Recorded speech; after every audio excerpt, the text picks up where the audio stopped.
नाज़रीन, अब तक आज का ताज़ा शुमारा लेकर मैं आपका मेज़बान गौहर कुछे आपकी खिदमत में हाजिर। अब तक में हम बात करेंगे जहां LAC मामले पर आज भारत और चीन के दरमियान 12 घंटों से लगातार जो है मीटिंग, फौजी सतह की आज 7वीं मीटिंग हो रही है और इस सिलसिले में अभी भी मीटिंग जो है वो जारी है। और साथ ही साथ वादी के अंदर किस तरह के हालात है, श्रीनगर के अंदर एक एनकाउंटर में कमांडर समेत 2 मिलिटेंटों को हलाक किया गया है, उस पर भी बात करेंगे। और साथ ही साथ शोपियां के अंदर 3 असातिज़ा को PSA के तहत गिरफ्तार किया गया है, उस पर भी बात करेंगे। और साथ ही साथ हम बात करेंगे NIA की वादी के अंदर शहर श्रीनगर के अंदर NIA की कार्रवाई, और साथ ही साथ हम बात करेंगे दीगर मामलात को लेकर जहां शुमाली कश्मीर के अंदर भी कुछ ऐसे मामलात हैं जो लोगों के मुश्किलात दूर करने के हवाले से लोगों ने शिकायत की हैं, उस पर भी बात करेंगे। और साथ ही साथ जनूबी कश्मीर से कुछ अहम मामलात हैं, उन पर भी बात करेंगे। और साथ ही साथ हम श्रीनगर से सनम एजाज को भी जुड़ने की कोशिश करेंगे, उसके साथ भी बात करेंगे। और सिविल सेक्रेटरीट खासकर जो लोगों के इस वक्त मसाइल है, मुश्किलात है सिविल सेक्रेटरीट के अंदर, उनकी भी शिकायत वो भी हम आप तक पहुंचाने की कोशिश करेंगे। लेकिन प्रोग्राम अब तक में सबसे पहले बात करेंगे लाइन ऑफ एक्चुअल कंट्रोल के मामले को लेकर, जहां लाइन ऑफ लद्दाख में लाइन ऑफ एक्चुअल कंट्रोल पर कशीदा सूरत हाल के बीच मशरकी लद्दाख की सूरत हाल पर भारत और चीन के फौजी कमांडरों की 7वीं मीटिंग पिछले 12 घंटों से जारी है। कोर कमांडर सतह के मुज़ाकरात के 7वें दौर में पिछले दौर की बातचीत में जिन अमूर पर इत्तिफाक राय पाया गया उन्हें आगे बढ़ाने की कोशिश की जाएगी और दोनों तरफ के फौजियों में टकराव की सूरत दूर करने के लिए तरीकाकार पर भी तबादुल ख्याल किया जाएगा। बातचीत के दौरान दोनों फरीकों से खुत्ता में इस्तेहकाम बरकरार रखने के लिए मजीद इकदाम पर गौर करने और किसी ऐसे इकदाम से गुरेज करने की भी तवक्का की जा रही है, जहां पिछले 3 महीनों में भारतीय फौज ने इलाके के मुख्तलिफ ऊंचाई वाले इलाकों में टैंकों, भारी हथियारों, गोला बारूद, ईंधन, खुराक और मौसम सरमा के जरूरी सामान की फराहमी के लिए जंगी तैयारी बरकरार रखी है। ताहम आज सुबह से ही जो मीटिंग का सिलसिला जारी है और अभी भी जारी है, और माना जाता है कि जिस तरह से भारत की जानिब से उन्हें पेश की गई है कि वहाँ पर वो लाइन ऑफ एक्चुअल कंट्रोल पर चीन फौजी इनखला वहाँ पर फौज को हटाए, इस सिलसिले में उन्होंने अपनी डिसएंगेजमेंट को लेकर उनके सामने अपना मुद्दा रखा है।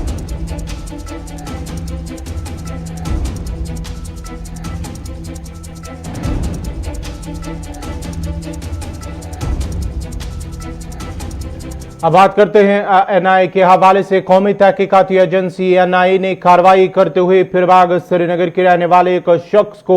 गिरफ्तार किया है। हिजब कमांडर नवीद बाबू साबिक जो है उनके साथ राबता रखने और मिलिटेंटों को हथियार फराम करने की पादाश में NIA ने कार्रवाई करते हुए उन्हें गिरफ्तार किया है। NIA ने अगरचे उनके घर पर छापा भी डाला, ताहम वो घर में मौजूद नहीं थे, जिसके बाद उन्हें गिरफ्तार किया गया और मजीद तहकीकात इस हवाले से जारी है।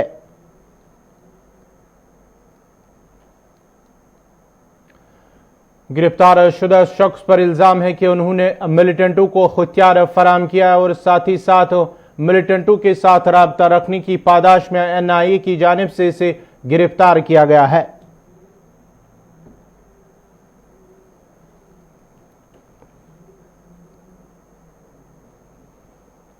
श्रीनगर के अंदर NIA की एक बड़ी कार्रवाई, जिस दौरान एक शख्स को गिरफ्तार किया गया है।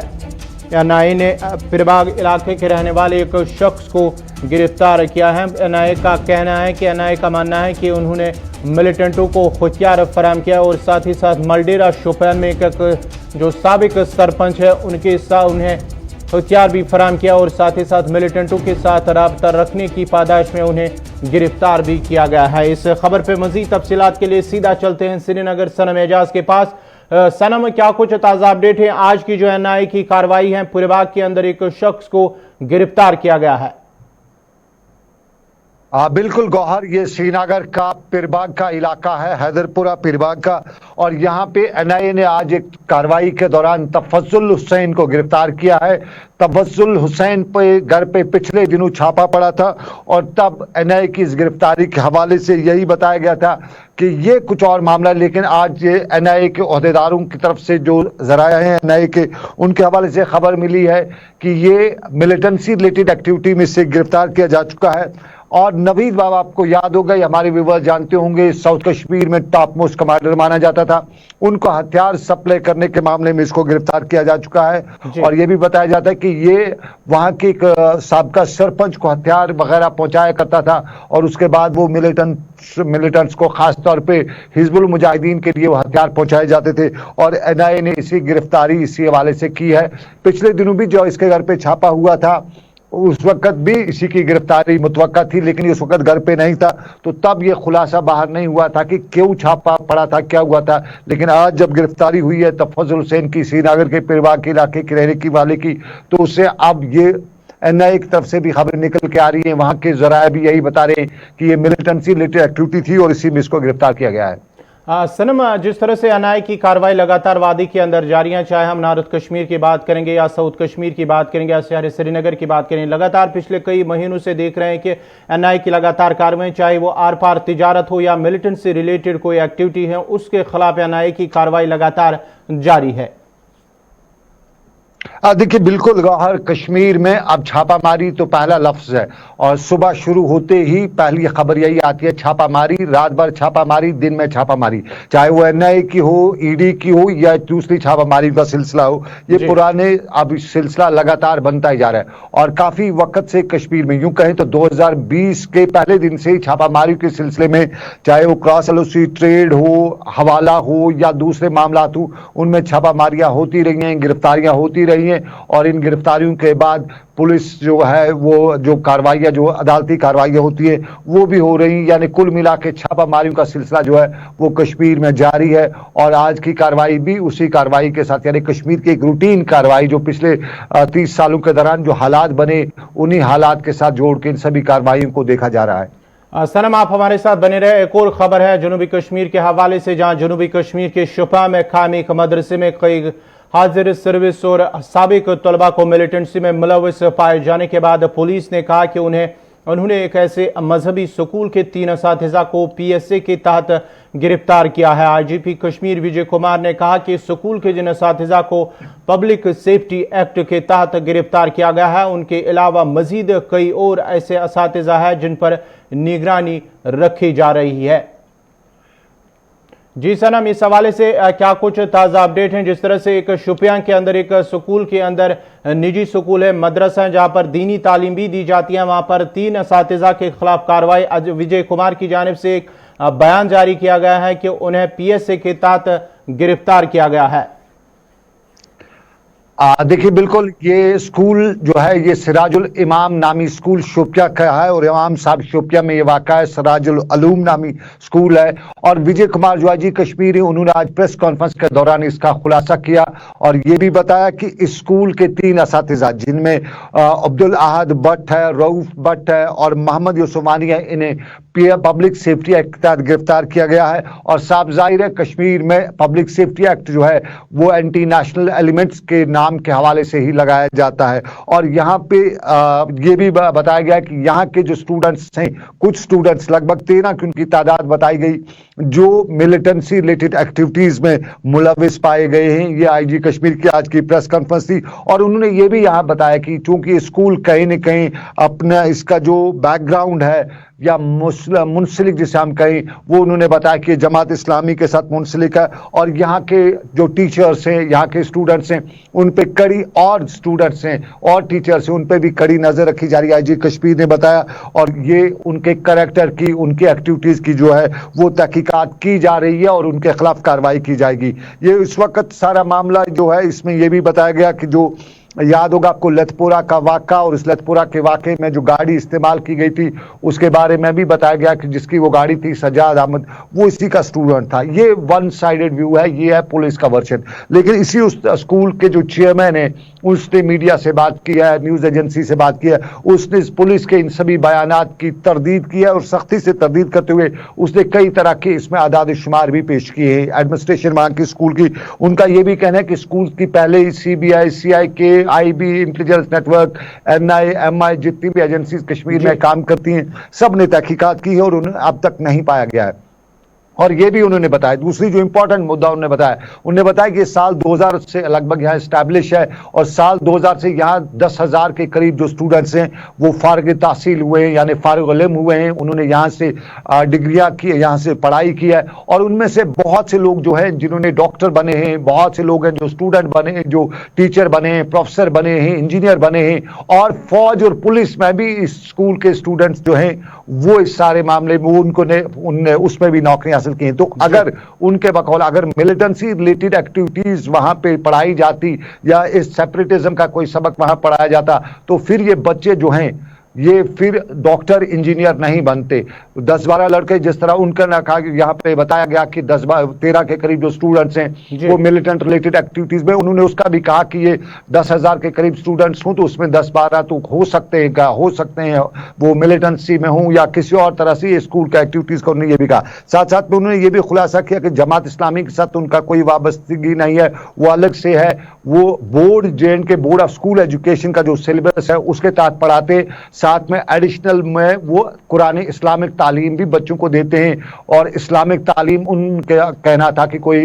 गैर कानूनी नहीं है। साथ साथ में उन्होंने एक और बात भी ये कही कि जिस तरह सज्जाद का बताया गया था कि सज्जाद जो है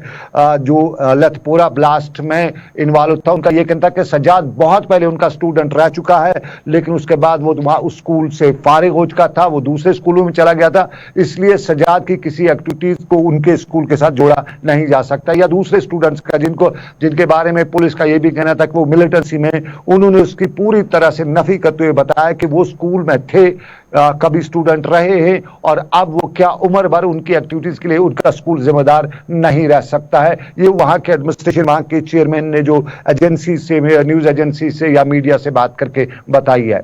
चलिए सनम, आप हमारे साथ बने रहे। एक और खबर जो है वो अवाम से रिलेटेड है, जहां अवाम ने शिकायत की है दरबारमू के मुंतकिल होने, जम्मू दरबारमू मुंतकिल होने से कबल ही लोगों की शिकायत है कि उन्हें दरबारमू के अंदर, अगर श्रीनगर सिविल सेक्रेटरीट के अंदर उन्हें किसी काम से जाना होगा तो उन्हें इजाज़त नहीं दी जा रही है, जिनकी वजह से उन्हें मुश्किलात का सामना भी करना पड़ रहा है। श्रीनगर से जम्मू दरबार की मुंतकली की तैयारियां जहां जोरों पर हैं, वहीं पर दरबारमू की वजह से तमाम सरकारी दफातर बशमूल राजभवन और पुलिस हेडक्वार्टर श्रीनगर से भी मुंतकिल किए जाएंगे, जिसकी वजह से अब भारी तादाद में आबादी भी कश्मीर से जम्मू का रुख करेंगे। दफातर के जम्मू मुंतकिल होने से कबल ही लोगों की शिकायत है कि उनके मुश्किलात का अजाला करने के लिए उन्हें मुतल्लिका महकमों के आला ओहदेदारों से मिलने की इजाज़त नहीं दी जा रही है, जिसकी वजह से उन्हें मुश्किलात का सामना करना पड़ रहा है। सनम, आपने आज सिविल सेक्रेटरीट के बाहर लोगों से बात की है, इस हवाले से क्या कुछ कहना था लोगों का? देखिए, श्रीनगर का सिविल सेक्रेटरीट या जम्मू मुंतकिल होने की तैयारी सरकार कर रही है और लोगों में नाराजगी जरूर पाई जाती है और नाराजगी साफ जाहिर वजह है। कश्मीर में आमतौर पे एक तरह से इल्जाम लगाया जाता है कि सरकार, हेल्म ऑफ अफेयर्स में जो सरकार इस वक्त है, ये कश्मीरियों के साथ सौतीली माँ का सलूक करी है और उसकी मिसालें दी जा रही है। आज मिसाल ये दी जा रही थी कि जब इस साल विंटर में समर का सेक्रेटरीट मूव जम्मू से श्रीनगर होना था, तब ये बताया गया कि कश्मीर में कोविड है, दरबारमू कश्मीर में नहीं लाया जा सकता है। फिर जब प्रेशर आया तो आधा लाया गया, आधा जम्मू में रखा गया और फिर टर्न कश्मीर की थी लेकिन आधा जम्मू में रखा है। और अब कोविड अब कश्मीर में भी है, जम्मू में भी है, लेकिन सरकार कोई ख्याल नहीं रख रही है कोविड का, किसी चीज का, और सरकार ये जो दरबारमू इसको जम्मू शिफ्ट करी है। और इसके पीछे की एक और बात ये भी बताई कि इस वक्त क्राइसिस है, स्टेट में, मुल्क में क्राइसिस है, पैसे नहीं है, लेकिन दरबारमू पे करोड़ों रुपए खर्चा किए जा रहे हैं। और दूसरी बड़ी बात, इस दरबारमू के दौरान स्पेशल फंड्स जो होते हैं, स्पेशल ट्रैवलिंग अलाउंस जो होते हैं, वो मुलाजमीन को दिए जाते हैं। पिछली बार 25-25 हज़ार दिए गए थे कश्मीर आने के लिए, अब और 25-25 हज़ार दिए जाएंगे। यानी सिर्फ मुंह के लिए जम्मू से श्रीनगर फी मुलाजिम को 25,000 रुपए, 50,000 एक साल में दिए जाएंगे। तो करीबन 3,000 के करीब जो मूवमेंट होती है जम्मू से श्रीनगर, तो ये 150 करोड़ रुपए की लगभग आमदनी पैसा बनता है जो इस मामले पर खर्च किए जाते हैं। ये मोटा माटी में है, लेकिन बाकी जो मामलात हैं, ट्रांसपोर्ट खर्चा, ये एक्स्ट्रा खर्चा किया जाता है 150 करोड़ रुपए का। इन हालात में जब मुल्क में क्राइसिस है, स्टेट में क्राइसिस है, डेवलपमेंट हो नहीं रही है, जीडीपी डाउन हो चुका है, फिर भी दरबार मूव जम्मू मुंतकिल कराना मजबूरी क्या। और उसके साथ साथ एक इंपॉर्टेंट मुद्दा जो श्रीनगर में लोग कह रहे थे कि कश्मीर में सरकार की जरूरत विंटर्स में होती है, जब यहां बिजली नहीं होती है, जब पानी नहीं होती है, तब सरकार यहां रहे तो सरकार के साथ लोग अपनी बात पहुंचा सकते हैं। लेकिन इसी सेक्रेटरी को, इसी सरकार को उस खास वक्त के लिए जब लोगों की जरूरत होती है जम्मू शिफ्ट किया जाता है, जबकि जम्मू में दरबार मूव की जरूरत समर्स में होती है। और फिर अब की बार लूला लंगड़ा सेक्रेटरी कर दिया गया, दरबार मूव को किया गया, आधा जम्मू में रखा गया, आधा कश्मीर में रखा गया। कोविड है, कोविड की मजबूरी को देखते हुए, तो अभी कोविड नहीं है तो ये भी लोग कह रहे थे कि इस वक्त सरकार को चाहिए कि एज इट इज जितना जम्मू में है उतना जम्मू में रहे, जितना कश्मीर में उतना कश्मीर में रहे, ताकि दोनों इलाकों की तरक्की हो या मसाइल हो उनको देखा जा सके। और इंपॉर्टेंट बात,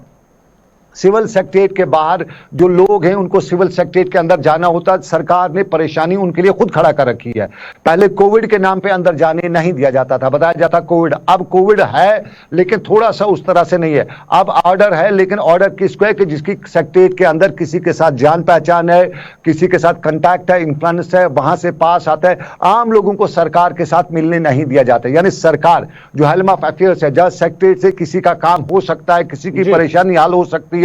उसको वहां मिले। और फिर दूसरी बात, यहां अंदर ब्यूरोक्रेटों पे आज इल्जाम ये भी लगाया गया, खासतौर पे जो हमारे फॉरेस्ट डिपार्टमेंट के कमिश्नर सेक्रेटरी हैं या रूरल डेवलपमेंट के कमिश्नर सेक्रेटरी, ये इल्जाम लगाया गया कि इस साल में फॉरेस्ट सेक्रेटरी जो है, कमिश्नर सेक्रेटरी फॉरेस्ट जो है, जो मैडम है, उन्होंने किसी भी फाइल को जो रिलेटिव पर्टेन कर रही थी कश्मीर से, उसको किसी को साइन नहीं किया है। सभी के फाइलें बनी हुई हैं, उसके टेबल के नीचे हैं, कुछ फाइलें उनके घर चली गई हैं, घर से गायब हो चुकी हैं, और किसी की हिम्मत नहीं है मैडम से ये पूछने की, और वो मिलती भी नहीं है किसी से, किसी भी जो उनके पास साइल आते हैं उनसे मिलती है। और फिर दूसरा रूरल डेवलपमेंट का भी हाल यही बताया गया कि गवर्नर ने यहाँ back to village part 1 part 2 शुरू किया था, वो नाकाम हुए। इस बैक टू विलेज पार्ट 3 के दौरान हर जगह से लोगों ने गम गुस्से का इजहार किया कि पार्ट 1 और पार्ट 2 नाकाम है। और उस नाकामी की वजह यही बताया गया कि मैडम जो है रूरल डेवलपमेंट की कमिश्नर सेक्रेटरी, उसने किसी फाइल को अप्रूव नहीं किया, रिजेक्ट नहीं किया। ये सर नो,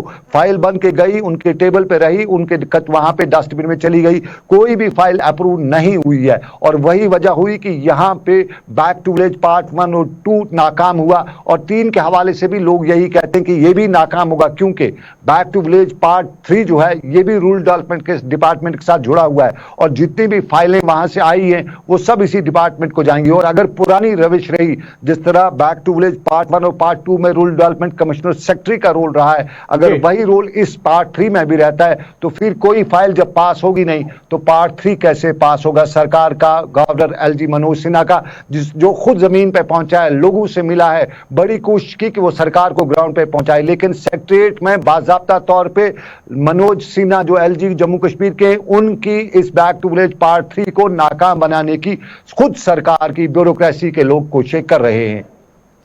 सनम, जिस तरह से अब वादी कश्मीर के अंदर लोगों की शिकायत है कि जब जम्मू ये मुंतकिल होगा तो वो क्योंकि विंटर्स आने वाले हैं, तो जम्मू के अंदर भी लोगों की यही शिकायत होगी कि वहां पर भी लोग जो है वो मुश्किलात के शिकार हो सकते हैं। बिल्कुल बिल्कुल, गौहर वहां के लोगों को, लेकिन इस वक्त आधा उधर है आधा इधर है जी। अगर 40 डिपार्टमेंट्स हैं, 20 जम्मू में फंक्शनल कर रहे हैं, 20 कश्मीर में कर रहे हैं, तो दोनों लोग, कश्मीर के लोग भी कहते हैं कि जम्मू में जैसा है वैसा वहीं पे रहे, क्योंकि ये विंटर है, कोविड है, और कोविड में ज्यादा परेशानी कश्मीर में हुई भी है और हो भी सकती है। आने वाले विंटर्स में नमूनिया वगैरह जितना भी है वो सब केसेस ज्यादा कश्मीर में होते हैं। N1H1 कश्मीर में हुआ है, और कोविड की पहली बड़ी मार जो कश्मीर में पड़ी, इस वक्त मार जम्मू में पड़ रही है। लेकिन लोग ये कहते हैं